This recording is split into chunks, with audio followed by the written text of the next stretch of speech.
Hi, Billy Quirts here again with another video in the moments of the history of optical astronomy in Southern Africa. Today's story is more star lure and another San Bushman story titled The Morning Star is the Heart of Dawn, telling about why Dawn's heart became the morning star, but also why the wolf has got a slight limp and why Lynx has got tufts of hair on its ears. A quick word about the term Bushman. After consulting several sources, it seems like the jury is still out on the political correctness of the terms Bushman and San. The term Bushman still seems to be the most widely accepted word amongst traditional Bushmen, and that San is actually an insulting term to some groups. Whenever we talk about oral cultures, this quote always comes to mind. In oral cultures, words evaporate as they are spoken. The same story can therefore never be told twice in exactly the same way. Just a quick background about the author who preserved these wonderful stories for us to enjoy today. Gideon Retief van Willig was born in Paarl in 1859. As a young child, he often traveled with his father, a traveling merchant, to Bushmanland. And then at night he was sitting around a fire listening to these fascinating stories being told by the Bushmen. He later became a land surveyor and he opened an office in Calvinia where he started collecting stories in seriousness, eventually publishing up to 60 stories in 4 volumes of Bushman stories. About 10% of these are celestial in origin, which are the ones that we've been sharing here. Most of the celestial stories are in volume 1, titled Mythology and Legends, published in 1919, just about 100 years ago now. To illustrate these, I asked Carol Botha if she could produce these scenes as Bushman paintings. Before doing this, she made a few interesting discoveries while researching the background about Bushman drawings. They often represented water as little squiggly lines or little bubbles. Imaginary lines were drawn with little dots around them, similar to what we would do a dotted line. Now, the mantis features in most of their stories, often the head figure. The great water snake, they believed, was a snake who lived under the earth and carried this shiny stone on its forehead. People often wanted to steal the stone, but never managed to. Now, the great water snake controlled the lakes and even the rain and dew. People in a trance or shaman state are often depicted with buck heads.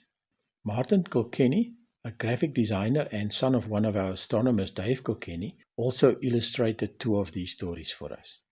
The narration was wonderfully done by Henny Chris Maas, son of Henny Maas from RSG Sterre en Planete fame. Chris Maas also features on RSG these days with his own radio program. The morning star is the heart of dawn. This is a story of how the morning star became the heart of dawn, but also why Wolf has a slight limp and why the lynx has tufts of hair at the tip of his ears. One day, after Dawn got up and made his father's breakfast, he met a lovely girl. They soon fell in love. Wolf's daughter, after she failed to win over the other brother, then fell in love with Dawn, and she was very jealous. Dawn and the girl got married, and they had a child. This made Wolf's daughter even more jealous, and she went to ask her dad's advice on how to win him over. Her father said that she must take some of the blackish sweat from behind her shoulder blades and throw it on the ant eggs that Dawn's wife was busy preparing. She did so, and when Dawn's wife ate some of this maggest food, she slowly started to change into a wild animal. Her neck rings, armbands, and kaross all fell off, which Wolf's daughter took and wore herself. Dawn's wife gradually changed into a lioness and went to hide in the reeds. Here, her sister regularly brought her child to her to feed. That evening there was a coup-dance, and in the darkness Dawn thought that Wolf's daughter was his wife, but when he got close, he saw that it was Wolf's daughter wearing his wife's decorations and kaross. He grabbed an assegai to kill her, and in fleeing, she stepped into the fire with her one hind leg, which was badly burnt. This is why Wolf, still today, has such an emaciated hind leg and walks with a slight limp. Dawn's sister-in-law then told him about his wife that is changing into a lioness and took him to her hiding place. By now, she was so wild that they had to lure her out with a herd of tame goats. While she was feasting on a goat that she caught, she overpowered her and treated her with some of the goat's intestines. They then started to pull off the lion's skin, upon which she called out that they must not pull out all the hair from her ears, otherwise she will become deaf. With the lion's skin removed, she changed into a lynx, which still today has tufts of hair at the tip of his ears. She was still Dawn's wife and could take care of her child again. This daughter later had children, and the children again had children. They turned into stars. These stars followed their parents and are the most brilliant stars in the sky. But back at her house, Wolf's daughter told her father how Dawn wanted to kill her. Wolf was furious and went straight to where Dawn was sleeping. He murdered him and wanted to skin him.